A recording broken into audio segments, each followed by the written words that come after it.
6,30,000 இளைஞர் அணி நிர்வாகிகள் கலந்து கொள்ளும் வடக்கு மண்டலத்திற்கான பிரம்மாண்ட நிர்வாகிகள் சந்திப்பு.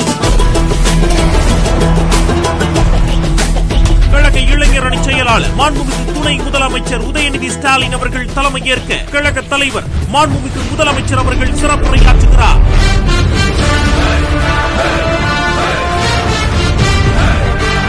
வரும் ஞாயிறு 14ஆம் தேதி திருவண்ணாமலை கலைஞர் திடலில் இந்திய ஒன்றியத்தின் அரசியலமைப்பை கூட்டாட்சியை பாதுகாத்திட ஆதிக்கவாதிகளையும் அடிமைகளையும் வீழ்த்தி 2026 மீண்டும் திராவிட மாடல் அரசை ஆட்சி பொறுப்பில் அமர்த்த திருவண்ணாமலையில் ஒன்று கூடுவோம், வென்று காட்டுவோம், வரலாறு படைப்போம்.